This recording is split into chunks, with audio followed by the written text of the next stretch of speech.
Muchas veces los medios de comunicación, nutricionistas, médicos, nos dicen que el azúcar son kilocalorías vacías. Simplemente aportan energía, pero no aportan ningún otro nutriente, ni minerales, ni vitaminas, ni antioxidantes. Por lo tanto, realmente no los necesitamos. La industria del azúcar se creó hace aproximadamente unos 200 años. Desde entonces, las compañías de alimentación han estado añadiendo azúcar a muchos de los productos que hacen. Ahora sabemos que el azúcar hace esos productos ser más sabrosos, pero también más adictivos. Por lo tanto, es una cosa que realmente no necesitamos. Sin ir más lejos, la OMS ha ido reduciendo cada vez más la cantidad que recomienda de las kilocalorías del día, la cantidad que recomienda que debemos dedicar a azúcares refinados. Cada vez es más reducida. Yo, por ejemplo, desde que empecé a investigar sobre el azúcar, ya llevo unos 4 años que intento limitar completamente el azúcar que estoy consumiendo. En mi casa no entra azúcar refinado. A veces es inevitable, pero simplemente un gesto como no ponerte el sobrecito de azúcar o evitar consumir azúcar de otras fuentes, pues ayuda mucho. También hemos oído hablar de dietas que completamente restringen los carbohidratos refinados, como pueden ser las dietas cetogénicas, la dieta Duncan, el ayuno intermitente. ¿En qué se basan estas dietas y es realmente el azúcar tan malo? ¿No hay riesgo de llegar a cetoacidosis diabética si reducimos tanto el consumo de azúcar como les pasa a los pacientes con diabetes de tipo 1? Pues para aclarar todas esas dudas voy a hacer una serie de vídeos donde empezaremos explicando el metabolismo del azúcar a nivel molecular. Desde el principio explicando la molécula del azúcar, dónde la encontramos, cómo lo absorbemos, metabolismo y cuáles son los peligros del azúcar y por qué dicen que es tan peligroso. Vamos a empezar hoy con la base de la molécula del azúcar. La glucosa es un carbohidrato, quiere decir que está formada únicamente por átomos de carbono, hidrógeno y oxígeno. Los hidratos de carbono, carbohidratos o azúcares también llamados, son uno de los 4 principios inmediatos, o metabolitos primarios. Quiere decir que todos los organismos vivos en nuestro planeta están formados por proteínas, hidratos de carbono, lípidos y ácidos nucleicos. Tenéis un vídeo en mi canal de YouTube por si queréis consultar un poquito más al respecto. Como os decía, la glucosa es un hidrato de carbono. Tenemos hidratos de carbono formados por diferente número de átomos de carbono y así los clasificamos. Tenemos triosas, tetrosas, pentosas, hexosas, depende del número de carbonos que tengan en su esqueleto. Por ejemplo, una triosa famosa es el glicerol, que forma los triglicéridos, ¿verdad? Con los ácidos grasos y la molécula de glicerol, pues tendríamos la molécula que almacena las grasas en nuestro cuerpo, los triacilglicéridos. La glucosa es una hexosa, es una aldohexosa, quiere decir que podemos pintarla así en esta estructura, tiene un aldehído aquí, un grupo funcional aldehído, y luego tiene hidróxidos.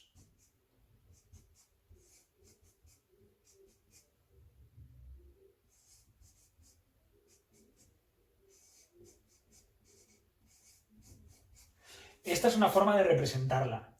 Como sabemos, estos conocimientos de química orgánica, el grupo aldehído es bastante electrófilo, quiere electrones. Por lo tanto, va a reaccionar con los nucleófilos que tengamos en la molécula, formando estructuras cíclicas. Es una reacción de sustitución nucleofílica intramolecular. ¿De acuerdo? Por lo tanto, si numeramos los átomos de carbono,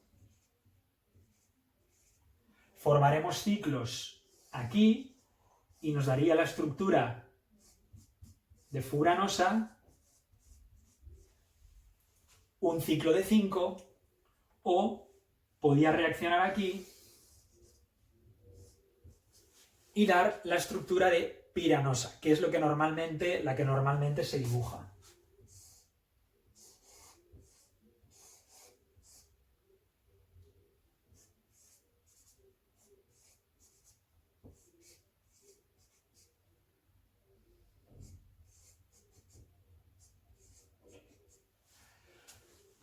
Esta es la alfa-glucopiranosa, ¿de acuerdo? Alfa porque el grupo hidroxilo está mirando para abajo. Si estuviera mirando para arriba, que también es posible en esta reacción de ciclación, sería la beta-glucopiranosa. Los hidratos de carbono que tenemos en la pizza, el pan, la pasta, pero también en las verduras, las hortalizas, la fruta, están basados en repeticiones de la molécula de glucosa. Es lo que se llama un biopolímero.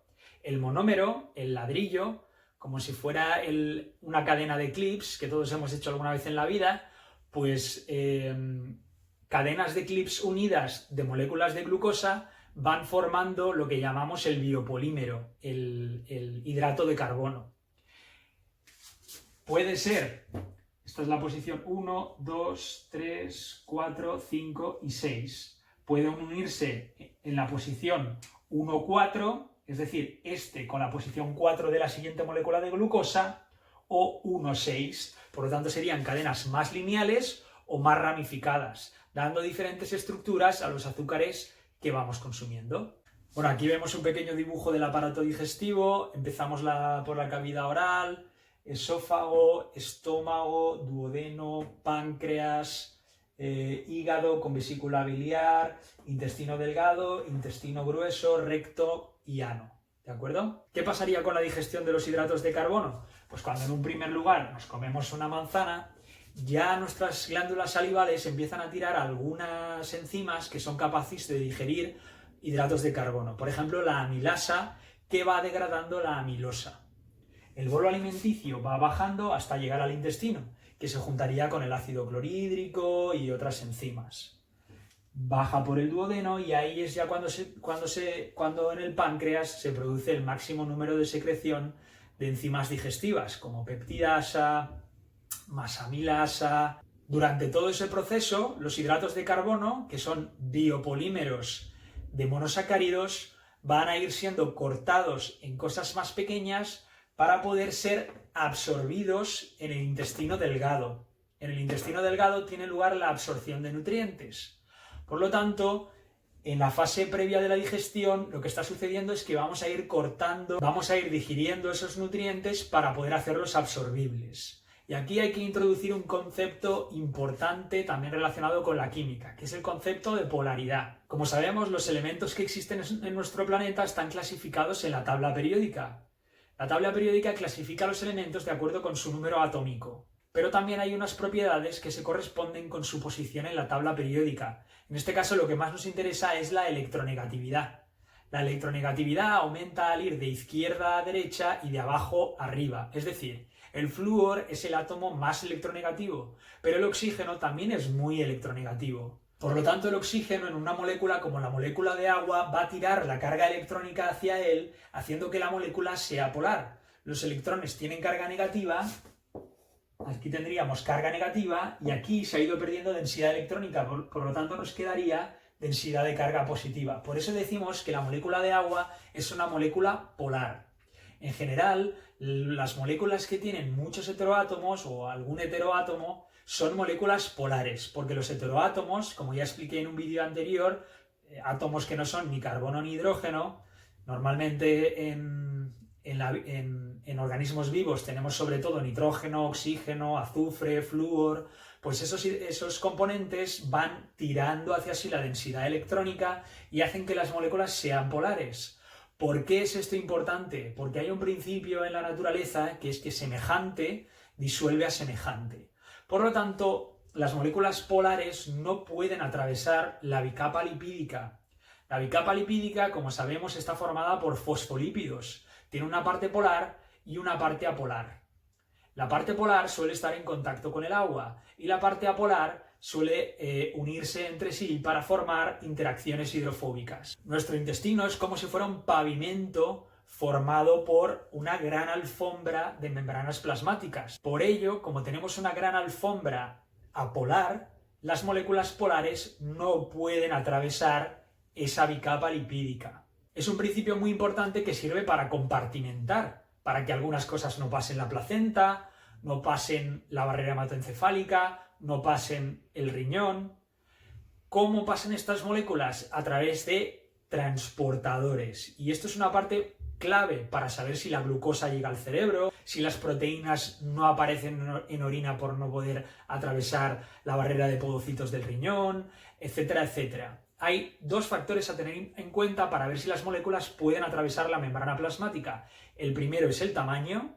Moléculas grandes no pueden atravesar Por eso las proteínas tienen que ser digeridas para poder ser absorbidas en la nutrición, igual que los hidratos de carbono. Y el punto 2 es la polaridad.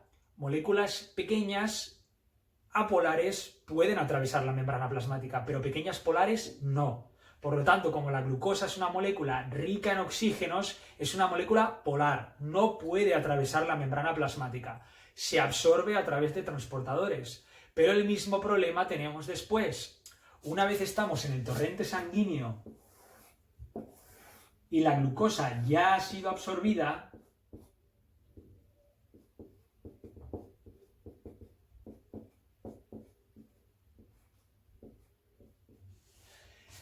la glucosa puede llegar a todas las partes del cuerpo, pero no puede entrar en las células de los diferentes órganos. ¿Qué necesita para ello? Transportadores. Y ahí es donde entra la insulina. Bueno, pues hasta aquí el vídeo de hoy. Hemos repasado que la glucosa es un monosacárido y que puede formar disacáridos o polisacáridos, por ejemplo, como los que encontramos en la fibra alimentaria. Además, hemos repasado la propiedad físico-química más importante para entender el metabolismo de la glucosa, como es la polaridad.